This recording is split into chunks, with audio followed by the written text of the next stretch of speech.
Look at you, sleeping so peacefully. Let's get you all tied up.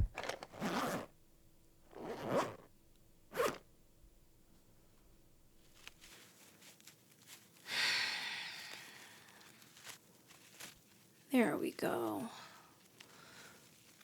Time for a little change of location. Just, have to try to not hurt you on the journey. Come on.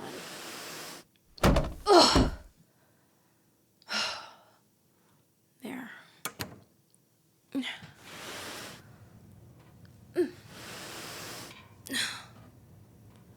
Oh my God. This was so much easier last time. There. Now, let's wake you up a bit. Where did I put that water bucket? Ah. Okay. Rise and shine. Hey. Calm down. It hasn't even been that long. Maybe a few hours. But, I mean, what can I say? Traffic. Anyway, in case you forgot, you solved the case. Well, not really, because I didn't get around to giving you all the details, but I figured we could talk here. So, if I were you, I'd get comfortable.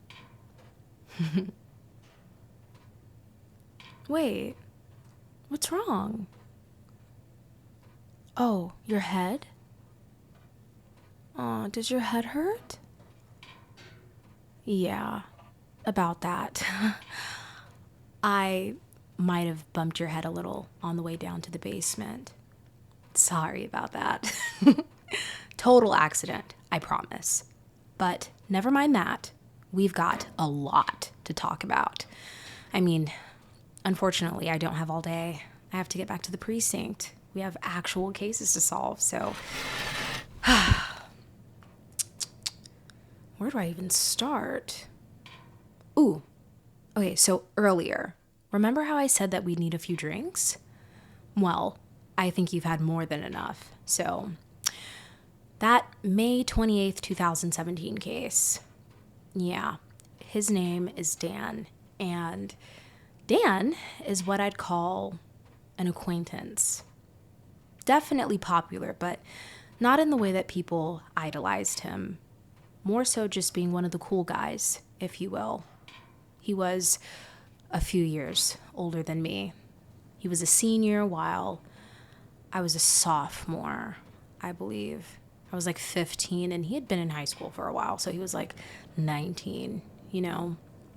But I just got my heart broken for the first time by our 2021 case, but I'll explain that next. I say that to say I was very vulnerable. I was doing things to escape. I hung around the wrong crowds. But still, I was just a young and innocent girl. Anywho, one day, a friend of mine, her name was Katie, who, with all due respect, was one of those girls, if you know what I mean. She was a grade below me, a freshman. She was like 14 at best. She told me she was going to one of Dan's parties, and knowing her, I knew what would have happened if she went alone, so I tagged along. To sum it up, she left me alone to be with some guy, and I stayed by myself in an empty room in his basement. Everyone at the party knew I was there. They knew I was in the basement by myself because I don't like parties. Anyways, Dan specifically knew where I was, and now that I think about it, he was being weird the whole night. Like I said, it's not like we were friends or anything, but he was a lot nicer than usual. He had offered me a drink, but I said no. I mean, I was a real prude back then. But then later, he said that he would go to the gas station and asked me if I wanted anything. I asked for a lemonade, so he got it for me. About 20 minutes later, he showed back up, and when he gave me my drink, it was opened. I assumed he just opened it for me so I didn't have to struggle since it had one of those tops that are a pain to get off. Anyways, I took a few sips and started watching TV. And he kept coming back into the room to talk to me, almost like he was checking for something. I thought nothing of it until the inevitable happened. Basically, everything that I wanted to avoid happening to my friend happened to me. And I wasn't the only one. Maybe that night, but he had done it multiple times, and nothing was ever done about it. I mean, I never said anything because there was more bad than good that could come out of it for me. I mean, nobody was really my friend back then. And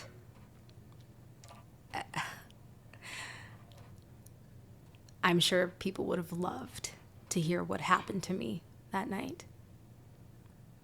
But I guess that guilt stayed. I blamed myself for the longest.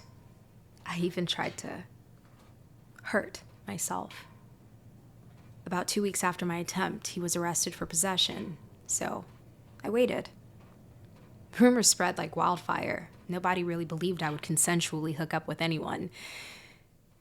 Given his appearance, I wasn't attracted to him at all, and any guy I was attracted to knew that they didn't have a chance, so I guess I was good on a social standpoint, but mentally, it ate at me every single day. I felt dirty, like trash, and I felt so guilty because if I said something, maybe other people wouldn't have had to go through the same thing. And I hope that they didn't. I never looked into those cases again, but the day he got out, as soon as he was released, I found him. I thought I wanted an apology, but I guess what I really wanted was atonement. He ruined my life, so I took his. I guess you can say this created a realization for me, because from there, I wanted to right every single wrong. June 20th, 2021. His name was Liam. We dated for a few months. Turns out he was just using me for status, but he finally got a girl out of his league. I was a trophy, not a person with feelings. And love is so misconstrued as a kid, especially when there's not much of it at home. I mean, when you're young, you care more than you should, and you say things that you don't mean, but his actions were cruel. He was deeply insecure and blamed me for it. I found out he cheated on me with literally everyone. It happens, I know, but he tormented me about it for months. Years even, trying to act like nothing ever happened. Anything to talk to me again. Not to reconcile, but for personal gain. I mean, if opportunist was a person, it would be him. I didn't really care after a while. I mean, people cheat. You move on. He wasn't anyone that I wanted to keep in my life long term anyway, but I hated who I turned into because of him. I genuinely feel like had he just broke up with me like a normal person instead of breaking my heart, embarrassing me,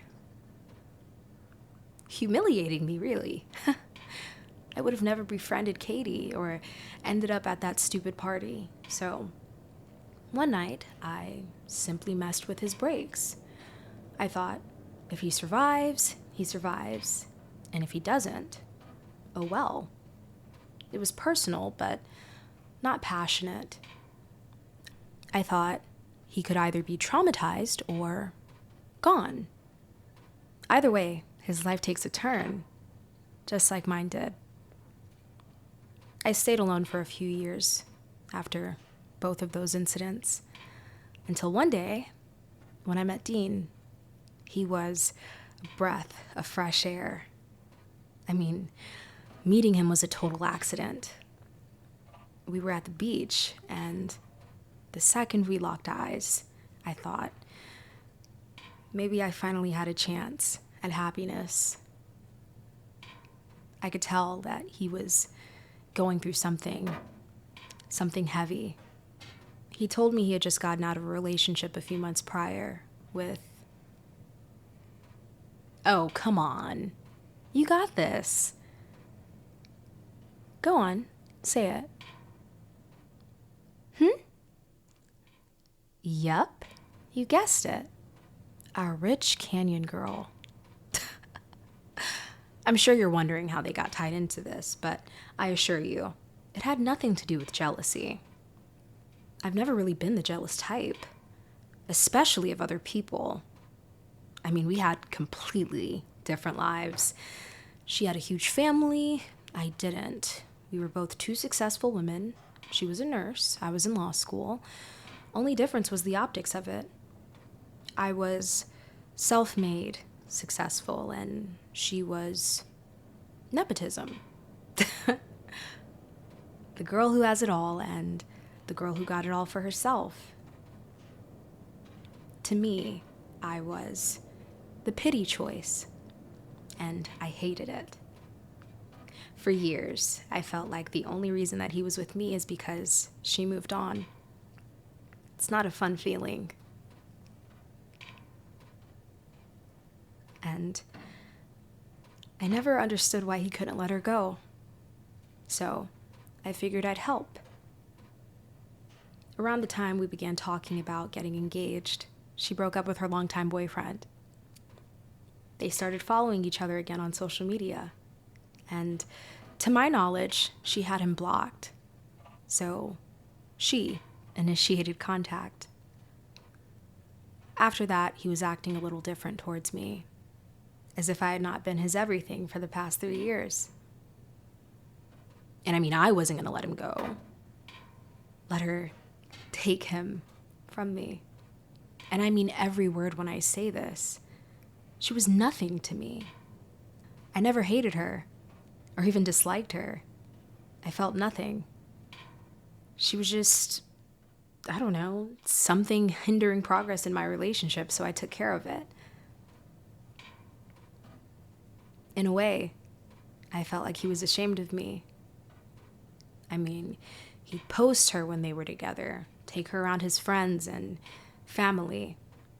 Meanwhile, I just felt like a dirty secret, a placeholder. So, as you can see, it was another case of personal, but not passionate. What I went through with him broke me completely. I mean, imagine being with someone and doing everything that you possibly can to make them happy. I was available all of the time. Whatever he wanted, I did, no matter if I wanted to or not. If he needed me, I was there.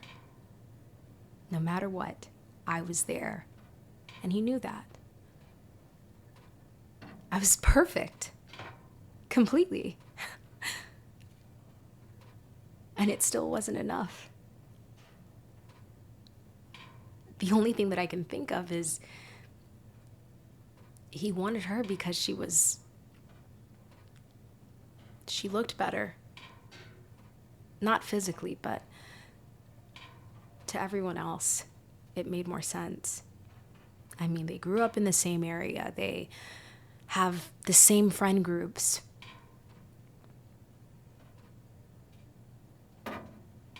I was the outcast.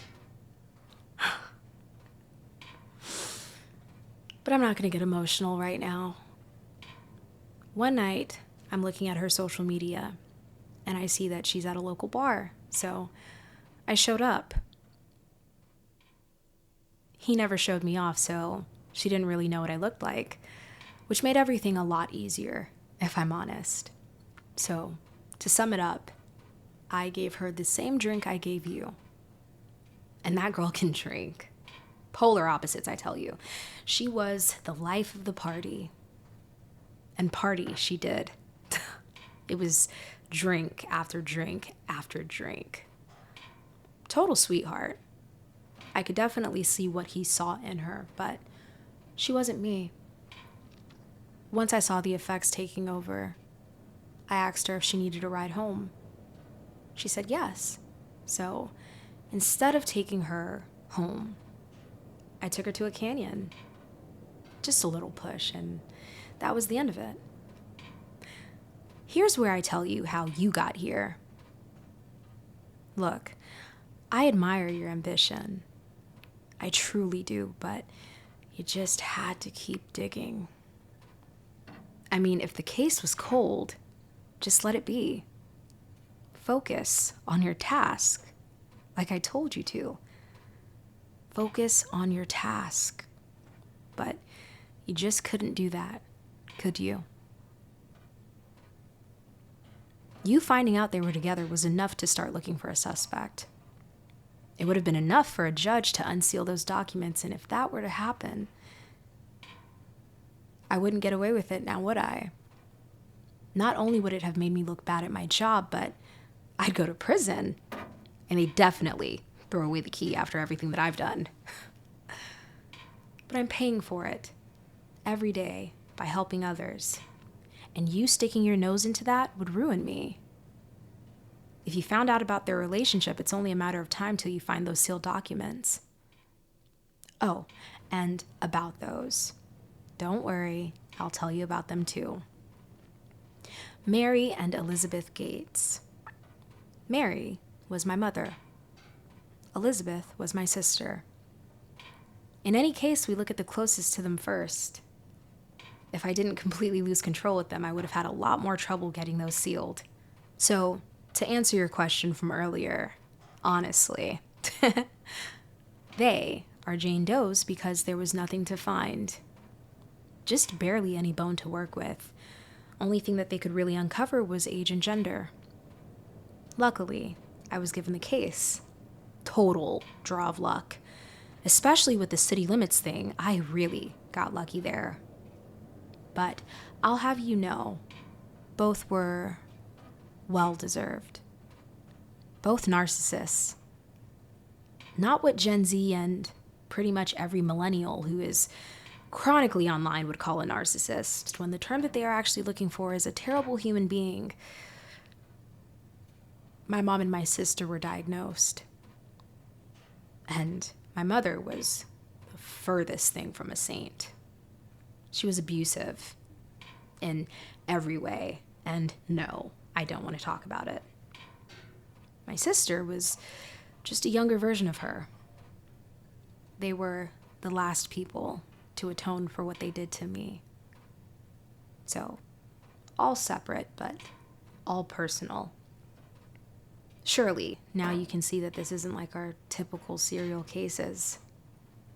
I was their victim first. I simply evened the score. And I never really wanted to hurt anybody. I didn't. But I was hurt. Just like how I never wanted to hurt you. But you leave me no choice. And don't worry. It will be clean. The case of the detective getting too close to a case. All I'll have to do is mimic our style of our current victim, and nobody will ask any more questions. By the time they find out who the suspect is of this case, I'll just pin it on them.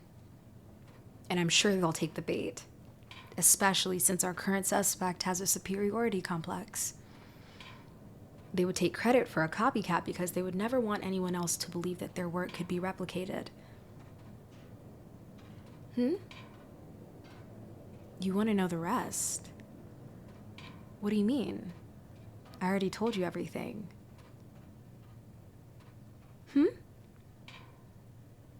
Oh, Dean? What about him? Where is he? That's a secret I'll never tell. Anyways, Great talking to you. Lights out, agent.